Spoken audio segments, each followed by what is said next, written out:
ప్రభు స్తోత్రం చెప్తాం ఒకసారి గట్టిగా హల్లెలూయా. సరే, ఏది ఏమైనా అంటే సోజనులే, నీ మిత్రులే నమ్మక ద్రోహి అయినా, నీ యొక్క కుటుంబ సభ్యులే నమ్మక ద్రోహి అయినా, ఒక్కొక్క సందర్భంలో నీ భార్య లేదా నీ భర్తయే నీకు నమ్మక ద్రోహి అయినా, ఈయనంటున్నాడు నేను యెహోవా కొరకే ఎదురు చూస్తాను. ప్రభుకు స్తోత్రం కలుగుతుంది. హల్లెలూయా. ఇంకా 6వ వచనాలు మనం చూస్తే కుమారుడు తండ్రిని నిర్లక్ష్యం పెడుతున్నాడు, కుమార్తె తల్లికిని. చూసారా, కుమారుడు అంటే తండ్రికి నిర్లక్ష్యం పెడుతున్నాడు. కొంతమంది ప్రార్థన చేసి మళ్ళా 40 గంటలుగా నేను సహనముతో యెహోవా కొరకు కనిపెడతాను, ఎదురు చూస్తాను. ప్రార్థన చేసి నేను ఎంత చేసినా సరే ఏంటినా అసలు నా భర్త జీవితంలో ఏమైనా మార్పు రావట్లేదు, ఏంటి నా కొడుకు జీవితంలో మార్పు రావట్లేదు, ఇంకేం ప్రయోజనం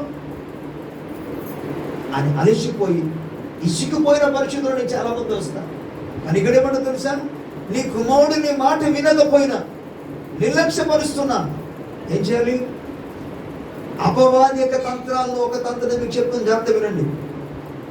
అపవాది తంత్రాల్లో బోల్డ్ ఉన్నా వాటిలో ఒక విషయం చెప్తాను ఏంటంటే, ఒక విశ్వాసిని క్రమముగా ఆధ్యాత్మిక జీవితంలో కొనసాగుతున్న విశ్వాసిని ఇసుకుదల తీసుకొచ్చి ఆపడం. ఇసుకుదల అనేది అపవాది తంత్రం. ఏంటంటే ఇంతకాలం ప్రార్థన చేశాను కానీ ప్రార్థన జరగలేదు, ఇంకెందుకు ప్రార్థన అంటే అర్థం ఏంటి? నేను ఇసుకించేశాడు, ప్రార్థన చేయకుండా ఆపేశాడు. అది వాడి తంత్రం.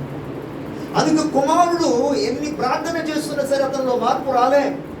కానీ నేను అంటున్నాడు, నిర్లక్ష్యపరిచినా, నీ మాట వినకపోయినా, ఏం చేసినా ప్రభువుని విడిచిపెట్టడం కాదు, యెహోవా కొరకే ఎదురు చూడాలి. చాలామంది ప్రార్థన జీవితంలో మానేస్తున్నారు. ఎందుకు తెలుసా? అన్ని దగ్గర ఏం చెప్తానండి, నా కొడుకు నా మాట వింటలు, ఇంకేంటి ఏం చెప్తాను అని చెప్పి ప్రార్థనకి వెళ్ళడం వాడు మానేస్తాడు, సువార్త చెప్పడం మానేస్తాడు. ఎందుకు? నా కొడుకు బాగాలేదు, వాళ్ళు అడిగితే ఇప్పుడు వాళ్ళకి ఏం చెప్తాను నేను? ఇది కూడా అపవాది తంత్రాల్లో ఒకటి. నాకు ఒకరోజు ఇటువంటి ప్రశ్న కలిగి వచ్చింది, ఏంటి మీ కుటుంబ సభ్యుల్లోనే మీ బంధువుల్లోనే పరిస్థితి బాగలేదు, నువ్వు అసలు ఏం పరిచయం చేయగలవు అనే ఒక వార్త వచ్చింది. ఏరి కారణాన్ని బట్టి జస్ట్ ఒక సమస్య వచ్చింది కొన్ని సంవత్సరాల క్రితం. మీ బంధువుల్లోనే పరిస్థితిలో ఉంటుండగా నువ్వేం సేవ చేస్తావు, అసలు మాదిరి లేని సేవ అన్నాడు. వార్త వచ్చింది, ఆ వార్త నా దగ్గరికి వచ్చింది. నిజంగానే ఆ మాట విన్నప్పుడు నాకు బాధ కలిగింది. నాలో ఏ తప్పిదాలు లేకపోయినా, నేను ఎటువంటి తప్పిదం చేయకపోయినా, కుటుంబ సభ్యుల్లో కానీ లేకపోతే బంధువుల్లో కానీ ఎవరో ఒకటి చిన్న పొరపాటు జరిగింది, దాన్ని తీసుకొచ్చి నీ కుటుంబ సభ్యుల్లో కానీ నీ రక్త సంబంధం నువ్వు సరిగా నడిపించలేని వాడు నువ్వేం సేవ చేస్తావనే పదం వచ్చింది. నాకు చాలా బాధ కలిగింది ఆ మాట. నేను బాధతో దేవుని వాక్యం ధ్యానించడం మొదలుపెట్టాను. ప్రభు స్తోత్రం చెప్తారా? బైబిల్ నుండి ఆన్సర్ దొరికింది. ఆ తర్వాత నాకు అనిపించింది, ఎవడు ఏమనుకున్న పర్లేదు, నా ముందుకు వచ్చేవాళ్ళని అడిగారు అనుకోండి, నేను అతనికి ముఖాముఖిగా ఆన్సర్ ఇవ్వడానికి పరిశుద్ధ గ్రంథంలో ఆన్సర్ నాకు దొరికింది. దేవుని స్తోత్రం. ఆ ఆన్సర్ కూడా ఎవరి దగ్గర నుండి వచ్చిందంటే యేసు ప్రభు దగ్గర నుండి వచ్చింది. ఏంటో తెలుసా? యేసు క్రీస్తు ప్రభు అనే సేవ పరిచర్యలో కూడా తన సొంత అన్నదమ్ములే తనకి ఎవరు వెంబడించలేదు. అలాంటప్పుడు యేసు ప్రభువుని ఏమంటారు? ఏంటయ్యా నీ కుటుంబ సభ్యులనే మాట వింటుంది నడిపించని ఎక్కువ నీ ఒక సేవకుడు అంటారా అన్నారా? నా యేసు ప్రభు జీవితంలో అలా జరిగినప్పుడు నా జీవితంలో జరగదా? నేనంతటి వాడిని. ఆ మాట చదివిన తర్వాత నాకు ధైర్యం కలిగింది. ఓకే, యేసు ప్రభు జీవితంలో జరిగింది. లేకపోతే ఎలా అనిపిస్తుంది తెలుసా? నిజమే, మార్పుకి లేని పరిస్థితులు ఉంటున్నప్పుడు ఇంకా ఏమి సేవ? 10 మందికి ఇంకా ఏం చెప్పగలం? వస్తుందా? ఈ మైండ్ వస్తుంది, ఈ ఆలోచన వస్తుంది. కానీ యేసయ్య జీవితం చూసిన తర్వాత అమ్మయ్య ధైర్యం కలిగింది. పర్వాలేదు, వీ కెన్ డూ. మన సేవ ముందుకు వెళ్ళగా ఎవరి పరిస్థితుల్లో ఉంది, మరొకరు మాదిరిగా లేకపోయినా, అంటే మరొకరు కుటుంబ సభ్యులు కానీ బంధువులు కానీ ఒకరు సరిగ్గా లేకపోయినా, ఐ కెన్ డూ మినిస్ట్రీ. ఎందుకంటే యేసుక్రీస్తు ప్రభు ఒక సొంత అన్నదమ్ములు అంటారు. నువ్వు గొప్పవాడు కదయ్యా, మా దేవుడు గొప్పవాడు అంటున్నావు కదా, దా మాతో కూడా రా సేవకి, అద్భుతం చేయి అని వాళ్ళే అన్నారు, రక్త సంబంధులే అన్నారు. దాన్ని పట్టుకొని పరిసయ్యులు, శాస్త్రులు, సద్దుకాయులు, యూద మత అధికారులందరూ కూడా ఒక పెద్ద ఇష్యూ చేయడానికి అవకాశం ఉంది ఇక్కడ. కానీ యేసు ప్రభు దేన్ని పట్టించుకోలేదు. నా పనిలో నేను వెళ్ళిపోతాను అని ముందుకు సాగాను. దేవుని స్తోత్రం. గట్టిగా హల్లెలూయా చెప్దాం. మీకు మంచి ఆన్సర్ ఇచ్చాను. తెలివి కలిగిన వాడికి దాన్ని పట్టుకుంటారు. ఇక్కడ గమనించాడు, ఒక్కొక్కసారి దైవ సాగు కూడా బాగుంటాడు, వారి పిల్లలు బాగలేకపోవచ్చు. దైవజనుడు బాగుండవచ్చు, భార్య బాగుండకపోవచ్చు. దైవజనులు బాగుండొచ్చు, వారి రక్త సంబంధాలు బాగా సరిగా ప్రవర్తన ఉండకపోవచ్చు. అప్పుడు నిందలు వస్తాయా? వస్తాయి. ఏం చేయమండి, ఇంట్లో ఉన్న వాళ్ళకి బాగా చేయలేకపోయాడు అన్నట్టుగా వస్తారు. ఇంటిలో ఉన్నవాడికి కూడా పని లేదు. సేవ సేవయే. దైవజనుడు కానీ తప్పు చేస్తే గట్టిగా అడగండి, ఏం సేవ చేస్తున్నారు. కానీ కుటుంబ సభ్యులు ఎవరైనా ఏ విధంగా ప్రవర్తిస్తే మనకు అడగడానికి హక్కు లేదు. చెప్పవచ్చు, సలహా ఇవ్వచ్చు, మాట్లాడవచ్చు. కానీ అర్హుడు కాదని చెప్పడానికి మొదలు ఎవరికి అధికారం లేదు. వాడు కానీ తప్పిదం చేస్తే మనం గట్టిగా అడగవచ్చు, అందులో ఎటువంటి సందేహం లేదు. ఓకే, ఇటువంటి పరిస్థితుల్లో తన సొంత కొడుకే నిర్లక్ష్యపరిస్తే, అలాగే ఎవరికా కుమార్తె తన తల్లిని నిర్లక్ష్యపరుస్తుంది. ఇటువంటి పరిస్థితులు కన్నా కోడలు అత్త మీదకి లేస్తున్నారు. మానేస్తావా? ప్రార్థన మానేస్తావా? దైవ కార్యాన్ని మానేస్తావా అంటున్నాడు. అయినను ప్రభుకు స్తోత్రం చెప్పాలి. అయినను నేను యెహోవా కొరకే ఎదురు చూస్తాను. చెప్తారు గట్టిగా. మీరు వాక్యం చెప్పుకొని వెళ్ళిపోండి, వినేసి వెళ్ళిపోతాం అన్నట్టుగా మీరు ఉన్నారు తప్ప ఎస్ అయినా సరే నేను అనే పదాన్ని మీరు రావట్లేదు. చెప్పాలి, మీరు నోటిని చెప్పాలి. ఎస్, పరిస్థితులు ఎటువంటి ప్రతికూలంగా కలిగినాను, నేను యెహోవా కొరకే. దేవుని స్తోత్రం. హల్లెలూయా. అనారోగ్యం వచ్చిందా? ఎవరి కోసం ఎదురు చూస్తాం? యెహోవా కొరకే ఎదురు చూస్తాం. ఆర్థికమైన ఇబ్బందులు వచ్చిందా? ఎవరి కోసం ఎదురు చూడాలి? యెహోవా కొరకే నేను ఎదురు చూస్తాను. స్తోత్రం. అవమానం వచ్చిందా? యెహోవా కొరకు ఎదురు చూస్తాను. హల్లెలూయా. అయినను యెహోవా కొరకు నేను ఎదురు చూచేదను, రక్షణకర్తగా నా దేవుని కొరకు నేను కనిపెట్టి ఎందుకంటే నా దేవుడు నా ప్రార్థన ఆలకించాడు. హల్లెలూయా. నా శత్రువా, ఇప్పుడు మాట్లాడుతున్నా, నా శత్రువా నా మీద అతిశయించవద్దయ్యా. ఇప్పుడు ఏదో కష్టంలో ఉన్నానని, సమస్యలు ఉన్నానని, బాధలు ఉన్నానని, ఇరుకులు ఉన్నానని, లేకపోతే అనారోగ్యం ఉన్నానని నువ్వు ఏమాత్రం పొంగిపోతున్నావు. కానీ అతిశయించొద్దు.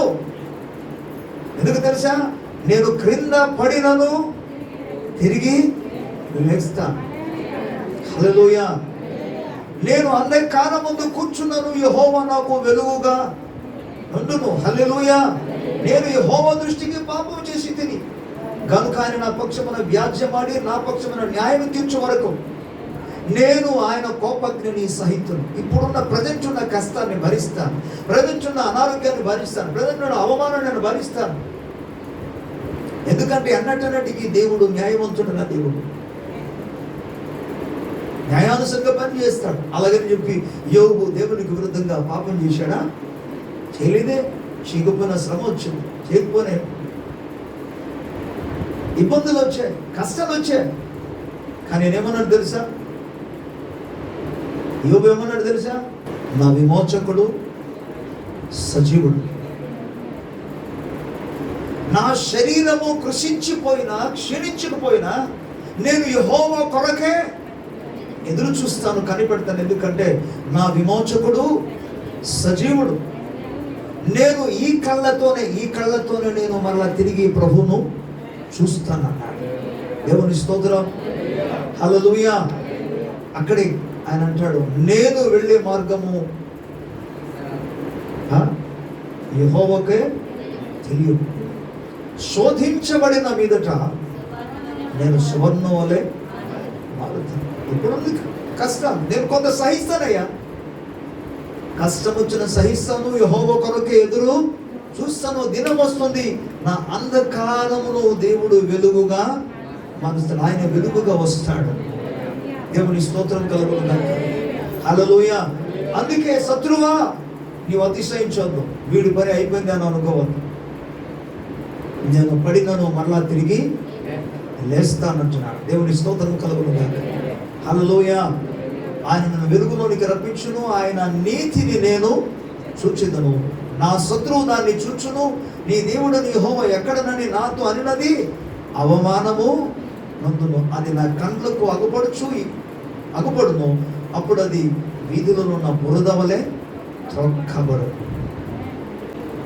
ఏమైంది దేవుడు, నీ భక్తి ఏమైంది? ప్రార్థన ప్రార్థన ప్రార్థన అని చర్చికి వెళ్ళావు కదా, నీకు ఏమైంది? ఇప్పుడు మీ ఇంట్లో ఏమైంది? మీకేం జరిగింది? ఎవరు మాట్లాడతారు నీకు తెలుసా? దేవుని బిడ్డలు ఎవరు మాట్లాడారు? దేవుని బిడ్డలు ఎవరు నిశాలుగా మాట్లాడాడంటే వాడు తప్పకుండా ఏవిల్ స్పిరిట్ ఎంటర్ అయ్యాడని అర్థం, అంతే. ఎందుకంటే దేవుని ఆత్మ కలిగిన వాడు ఇటువంటి మాటలు అసలు పలకడం. యెహోవా కొరకు ఎదురు చూడాలంటాడు. ప్రభు ఆత్మ కలిగిన వాడు నిజమైన భక్తుడు, సత్యవంతుడైన క్రైస్తవుడు. ఏం జరిగినా మన ప్రభువునే సేవిద్దాం, ప్రభువుని వెంబడిద్దాం అంటాడు. అలా కాకుండా ఏంటంటే ఇలా జరిగిపోయింది, ప్రభు నమ్ముకున్నారు కదా, ఇలాగ నష్టం అయిపోయిందేంటి, ఇలాగ అనారోగ్యం వచ్చిందేంటి, మీ ఇంట్లో ఇలా బాధ వచ్చిందేంటి, ఇలాంటి మాటలు వచ్చిందంటే వాడు క్రైస్తవులు పలికిన మాట కదా అది. వాడిలో అపవాది దూరి మాట్లాడుతున్నాడు అంతే. అందుకే మలాకి గ్రంథంలో మీకు చూపించాను. మలాకి గ్రంథంలో ఒక రెండు తెగ కనబడతారు. ఒక తెగ ఏంటంటే యెహోవాను సేవించడం వల్ల వచ్చే లాభం ఏంటండి అన్నవాళ్ళు ఒక తెగ. చూడండి ఒకసారి ఆలోచన మనం చూద్దాం. మళ్ళీ తిరిగి ఇక్కడికి వద్దాం. మలాకి గ్రంథం 3వ అధ్యాయం 13వ వచనం నేను చదువుతాను. మలాకి గ్రంథం 3వ అధ్యాయం 13వ వచనం. యెహోవా సెలవిచ్చినదేమనగా, నన్ను గూర్చి మీరు బహు గర్వపు మాటలు పలికి నిన్ను గూర్చి ఏమి చెప్పితేమని మీరు అడుగుదురు. దేవుని సేవ చేయుట నిష్ఫలమనియు ఆయన ఆజ్ఞలను గైకొని సైన్యములకు అధిపత్యకు యెహోవా సన్నిధిని మనము దుఃఖక్రాంతులుగా తిరుగుట వలన ప్రయోజనమేమనియు గర్విష్ఠులు ధన్యులగుదురనియు యెహోవాను శోధించు దుర్మార్గులు వర్ధిల్లుదురనియు వారు సంరక్షణ పొందుదురనియు మీరు చెప్పుకొనుచున్నారు. ఇక్కడ ఒక గుంపు కనబడుతున్నారు, ఒక గ్రూప్, ఒక టీం కనబడుతున్నారు, ఒక తెగకు చెందిన వారు కనబడుతున్నారు. వీళ్ళందరూ ఏం మాట్లాడుతున్నారు తెలుసా? దేవుని సేవ చేయుట నిష్ఫలము. సేవ చేస్తే అందుకే కదా చాలా మంది ప్రార్థనకు రారు. ఎందుకు ప్రార్థనకు రారు? ప్రార్థనకి వెళ్తే మనకు వచ్చేది ఏంటి? కనుక మన పనులు మన ముందు చెప్పండి, మన పనులు మన ముందు చూసుకుందాం. మన పని అంతా అయిపోయిన తర్వాత టైం మిగిలితే అప్పుడు దేవునికి ఇద్దాం అని పేచి బోళ్ళ మంది ఉన్నారు. వారు నోటితో చెప్పటం లేదు యెహోవా సేవ చేస్తే ఏం ప్రయోజనం అని, వారు నోటితో చెప్పటం లేదు, కానీ క్రియల ద్వారా అనేక మంది చెప్తున్నారు. ఏమని? ఇప్పుడైతే మనకేం ప్రయోజనం? ముందు మన పని చూసుకుంటే మనకు ప్రయోజనం, ఆ తర్వాత మన దేవుని దగ్గరికి వెళ్ళవచ్చు. వాళ్ళు ఇంకా కింద పగలిమంటారు చూడండి. ఆయన ఆజ్ఞలను గైకొని సైన్యములకు అధిపతికి యెహోవా సన్నిధిని మనం దుఃఖక్రాంతులుగా తిరుగుట వలన ప్రయోజనము ఏమి? ఒకటి, ఆయన ఆజ్ఞలను గైకోవడం. సేవ చేస్తే ఏం ప్రయోజనం? ఆయన ఆజ్ఞలను గైకుంటే ఏం ప్రయోజనం? అంత మాత్రం కాకుండా మనలను మనము దేవుని సంధానికి వెళ్ళి దుఃఖాకాంతలో ఏ ప్రార్థన? ఉపవాస ప్రార్థన. ఉపవాసముతో ప్రార్థన చేసిన ఏం ప్రయోజనం? ఆరోగ్యమే మహా భాగ్యం కాబట్టి తినుము తాగుము. ఈ విధంగా ఎవరైతే ఆలోచన కలిగి ఉన్నారో వారు దేవుని హృదయాన్ని బాధ పెడుతున్నారు. ఏంటి? దేవుని సన్నిధిలో ప్రార్థన చేయడం నిష్ఫలమా? దేవుని సన్నిధానికి మనం వెళ్ళడం నిష్ఫలమా? దేవుని సన్నిధిలో ఉపవాసం ఉండి మొరపెట్టడం నిష్ఫలమా? దేవుని సేవ చేయడం నిష్ఫలమా? ఎన్నటన్నిటికీ దేవుని సేవ చేయడం నిష్ఫలము కానే కాదు. ఆయన సన్నిధానికి వెళ్ళి ఆయన ఆజ్ఞను మనం పాటిస్తే, ఆయన వాక్యానుసారం నడిస్తే అది ఎన్నడూ నిష్ఫలము కాదు. కానీ ఆయన ఆజ్ఞలు మనకు ఆశీర్వాదకరం. దేవుని స్తోత్రం. ఆయన ఆజ్ఞలు జీవదాయకము. ఆయన ఆజ్ఞలు జీవమునిచ్చినది, జీవ మార్గమును నడిపించింది. అది నిష్ఫలము కాదు, నిరర్థకము కాదు. అలాగే ప్రభు సంఘంలో ఒక వ్యక్తి పశ్చాత్తాపముతో, దుఃఖముతో, కన్నీటి కార్చి ప్రార్థన చేస్తే అది మరింత నిష్ఫలము కాదు. ఎందుకంటే విరిగి నలిగిన మనస్సును దేవుడు అన్నాడు నిర్లక్ష్య పరచు. కనుక అది నిష్ఫలము కానే కాదు. చాలామంది దేవుని సన్నిధికి వెళ్ళడమే నిష్ఫలముగా భావిస్తున్నారు. ఇది ఒక గుంపు. సెకండ్ గుంపు చూడండి కింద భాగంలో 16వ వచనంలో, అప్పుడు యెహోవా యందు భయభక్తులు గలవారు ఒకరితో ఒకరు మాట్లాడుకొనుచుండగా యెహోవా చెవియొగ్గి ఆలకించాడు. హల్లెలూయా. దేవుని యందు భక్తి కలిగిన వారు కూడా ఒక గుంపు ఉన్నారు. వాళ్ళు కూడా కలిసి మాట్లాడుకుంటారు. వారు కలిసి మాట్లాడుకుంటే దేవుడు ఏం చేశాడట? చెవియొగ్గి ఆలకిస్తున్నాడు. వాళ్ళు ఏం మాట్లాడుకుంటున్నారు? పై బేచ్లో 13, 14, 15 వచనంలో ఒక బేచ్ ఉన్నారు. వారు రకరకమైన మాట్లాడారు. ఆ మాటలు దేవుణ్ణి ఎంతగానో బాధ కలిగించింది, ఆయుసాన్ని పుట్టించింది. కానీ 16వ వచనం చూస్తే మరో గుంపు ఉన్నారు. వారు మాట్లాడుకుంటుంటే దేవుడేమో చెవి వక్కి వింటున్నాడట. దేవునికి స్తోత్రం. అంతేకాకుండా దేవుడు అన్నాడు, కమాన్ దూతలారా, వాళ్ళు చెప్పిన ప్రతి మాట కూడా రాసి ఒక గ్రంథంలో పెట్టండి, ఒక గ్రంథం చేయండి అన్నాడు. నోట్బుక్ తీసుకురండి, రాయండి అని చెప్పాడు. ప్రభుకు స్తోత్రం చెప్దాం ఒకసారి. హల్లెలూయా. యెహోవా చెవియొగ్గి ఆలకించిన మరి యెహోవా యందు భక్తి కలిగి ఆయన నామమును స్మరించుచుండు వారికి జ్ఞాపకార్థముగా ఒక గ్రంథము ఆయన సముఖమందు. స్తోత్రం. అంటే ఏం మాట్లాడి ఉంటారు? ఇక్కడ మాట్లాడుంటుందా? 16వ వచనంలో వారు ఏం మాట్లాడుతూ కనబడుతుందా? కానీ 13, 14 వచనంలో ఏం మాట్లాడారో ఆ గుంపును గురించి రాయబడింది. 16వ వచనంలో ఏం కనబడటం. కానీ వారు మాట్లాడింది మాత్రం ఒక గ్రంథముగా రాశారు. అంటే ఏం మాట్లాడి ఉంటారు? దేవుని సేవ నిష్ఫలము. చెప్పాలి, అందరూ గట్టిగా చెప్పాలి.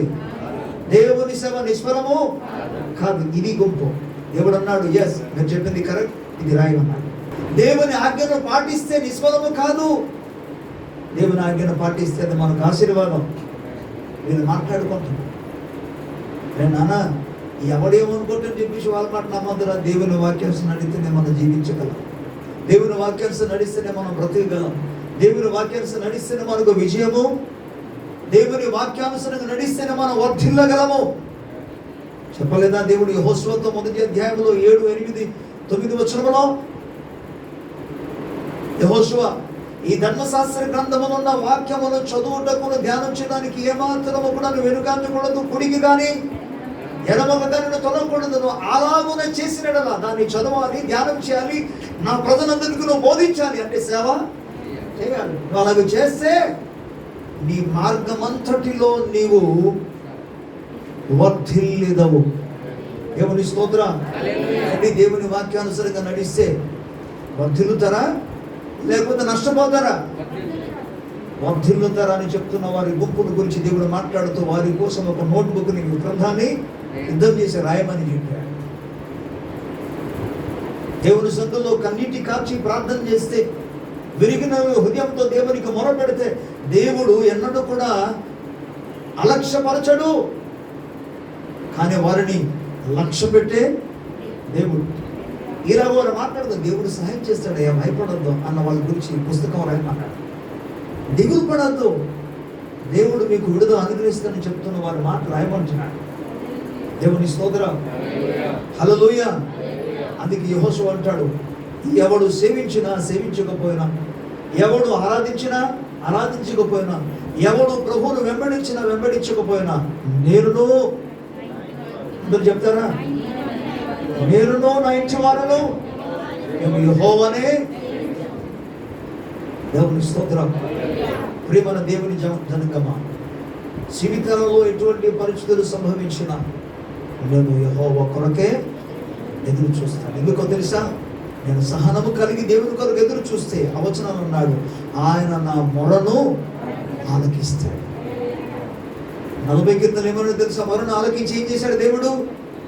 చీకటి గల దొంగ ఊపిలో నుండి ఆయన నన్ను లేవనెత్తాడు అని అంటాడు. నా అడుగులు జారకుండా నా పాదములు బండ మీద నిలబెట్టి ఆయన స్థిర. ప్రభుకు స్తోత్రం. ఆయనకు స్తోత్ర రూపము ఒక క్రొత్త పాట దేవుడు నా నోట ఉంచాడు. దేవునికి స్తోత్రం. ఎప్పుడు ఎప్పుడు ఆయన కొరకు ఎదురు పక్క పరిస్థితి ఏమి జరిగిపోతున్నా, తుఫాన్లు రేగిపోతున్నా, గాలి వానలు భయంకరంగా వస్తున్నా.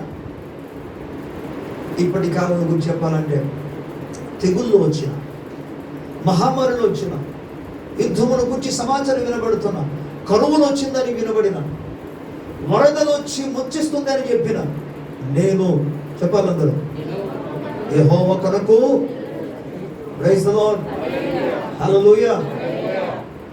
మరి క్రైస్తవుడు ఏ స్థితిలోనికి రావాలంటే దేవుడిచ్చాడు, దేవుడే అంతే, ఆయన ఇష్టం. అందుకే యేసుప్రభు ప్రార్థన చేస్తుంటాడు, తండ్రి నీ చిత్తమే, నేను ఆయన కొరకు ఎదురు చూస్తాను, ఆయన కొరకు ఎదురు చూస్తాను. 16 కీర్తనలో ఆయన అంటాడు, నేను యెహోవా మీద నా గురి పెట్టుకున్నాను. 8వ వచనం, నేను యెహోవా మీద నా గురి పెట్టుకున్నాను. ఆయన కుడి పార్శ్వమున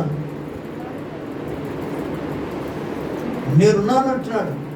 నేను ఆయన మీద గురి పెట్టుకున్నాను కాబట్టి ఎన్నడను నేను కదలను అంటున్నాడు.